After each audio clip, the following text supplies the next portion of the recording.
2012 में supreme court भी इस फैसले पर मुहर लगा देती है, जिसके ठीक 11 साल बाद 27 अप्रैल 2023 को सहरसा जेल से आनंद मोहन को रिहा कर दिया जाता है और अब एक बार फिर से उसी मामले में आनंद मोहन की मुश्किलें बढ़ने वाली हैं। आनंद मोहन फिर से जेल जा सकते हैं, लेकिन सवाल यह है कि जिस आनंद मोहन को मौत की सजा मिली थी वो उम्र कैद और फिर जेल से रिहाई तक कैसे पहुंच गई।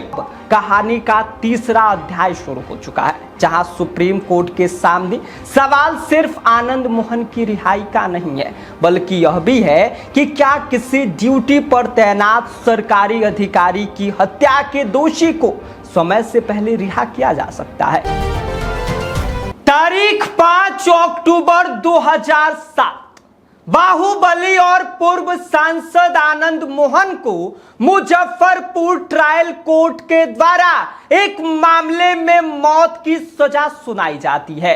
उसी मामले में लगभग 1 साल के बाद 10 दिसंबर 2008 को पटना हाई कोर्ट के द्वारा मौत की सजा को कठोर उम्र कैद की सजा में बदल दिया जाता है। 2012 में सुप्रीम कोर्ट भी इस फैसले पर मुहर लगा देती है, जिसके ठीक 11 साल बाद 27 अप्रैल 2023 को सहरसा जेल से आनंद मोहन को रिहा कर दिया जाता है और अब एक बार फिर से उसी मामले में आनंद मोहन की मुश्किलें बढ़ने वाली है।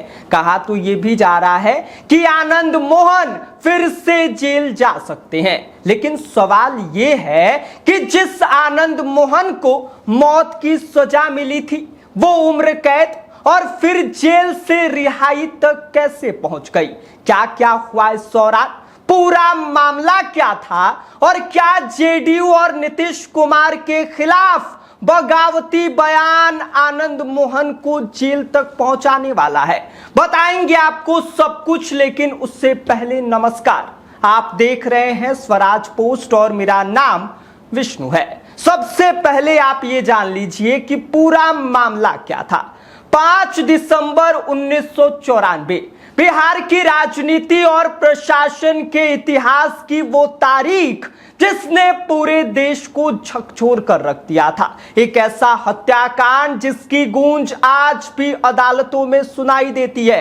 दरअसल इस हत्याकांड से ठीक एक दिन पहले यानी कि 4 दिसंबर 1994 को उत्तर बिहार के चर्चित गैंगस्टर छोटन शुक्ला की गैंगवार में हत्या हो जाती है।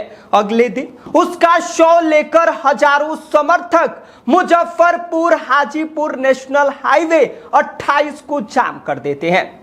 माहौल बेहद तनावपूर्ण रहता है। सड़क पर गुस्सा था, भीड़ थी और कानून व्यवस्था लगभग ठप पड़ चुकी थी। इसी बीच गोपालगंज के तत्कालीन जिलाधिकारी जी कृष्णैया अधिकारियों की बैठक से लौट रहे थे, लेकिन शायद उन्हें इस बात का अंदाजा नहीं था कि कुछ ही मिनटों बाद उनकी जिंदगी खत्म होने वाली है।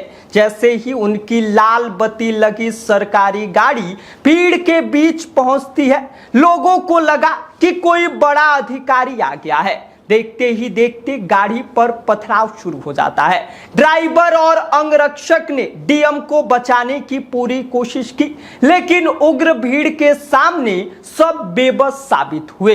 भीड़ ने जी कृष्णैया की गाड़ी जो है उसके अंदर से उनको बाहर खींचकर लाती है और फिर बेरहमी से उनकी पिटाई शुरू कर देती है।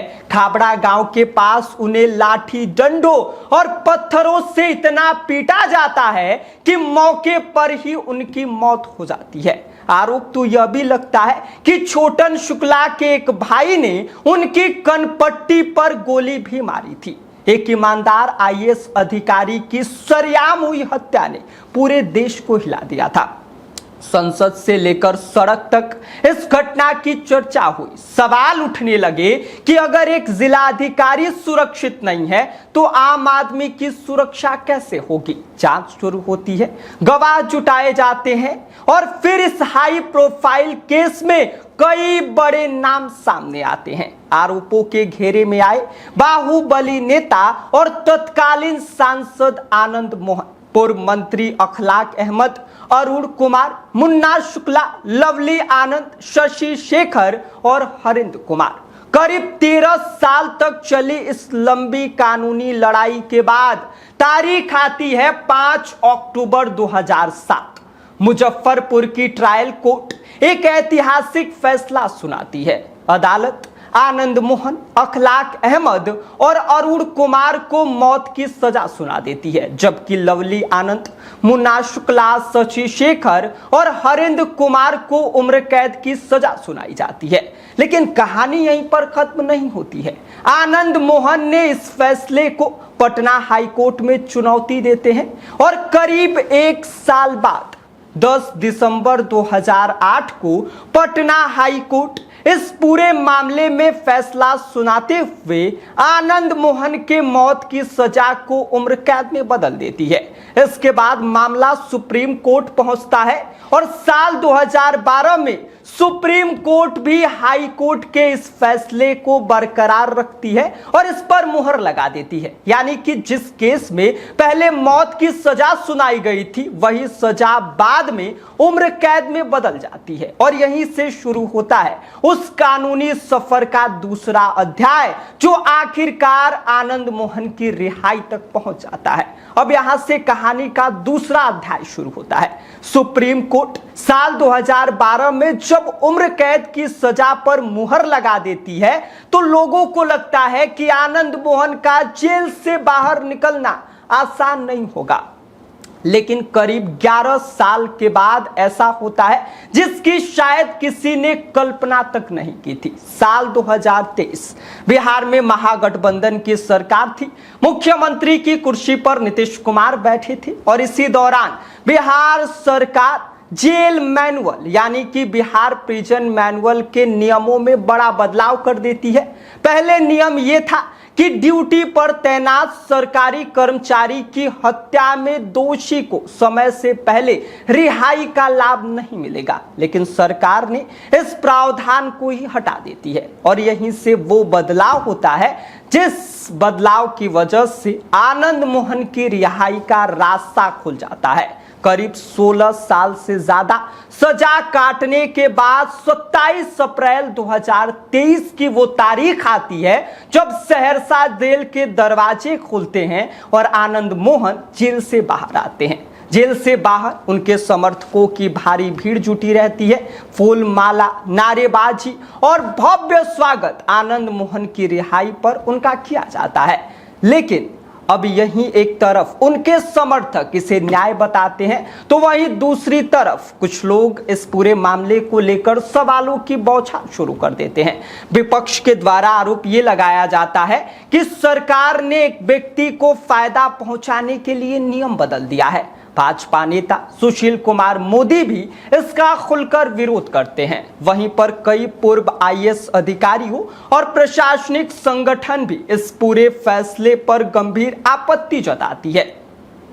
लेकिन सबसे बड़ा विरोध उस परिवार की ओर से आता है जिसने अपना बेटा, पति और पिता खोया था। जे कृष्णैया की पत्नी उमा कृष्णैया और उनकी बेटी साफ कहती हैं कि यह सिर्फ एक कैदी की रिहाई का मामला नहीं है, बल्कि एक ईमानदार आईएएस अधिकारी के साथ हुए अन्याय का सवाल है। उन्होंने बिहार सरकार के फैसले को सुप्रीम कोर्ट में चुनौती दे दी, यानी कि जिस फैसले ने आनंद मोहन को जेल से बाहर निकाला, उसी फैसले ने एक नई कानूनी लड़ाई की शुरुआत भी कर दी। और अब कहानी का तीसरा अध्याय शुरू हो चुका है, जहां सुप्रीम कोर्ट के सामने सवाल सिर्फ आनंद मोहन की रिहाई का नहीं है, बल्कि यह भी है कि क्या किसी ड्यूटी पर तैनात सरकारी अधिकारी की हत्या के दोषी को समय से पहले रिहा किया जा सकता है। अगर अदालत ने रिहाई को गलत माना तो क्या आनंद मोहन को एक बार फिर से जेल लौटना पड़ेगा? ये सवाल सबके जहन में है और नजरें सुप्रीम कोर्ट पर टिकी हुई है कि आगे क्या कुछ होता है। बाकी ये रही वो पूरी कहानी जब आनंद मोहन को मौत की सजा सुनाई गई थी, उसके बाद उसी मौत की सजा को उम्र कैद में तब्दील किया गया। उम्र कैद के बाद बात रिहाई तक पहुंची और अब एक बार फिर से आनंद मोहन के जेल जाने की चर्चा शुरू हो गई है। कारण सुप्रीम कोर्ट की सख्त टिप्पणी कि क्या ड्यूटी पर तैनात एक डीएम की हत्या के मामले में दोषी लोगों को ऐसे रिहाई मिलनी चाहिए।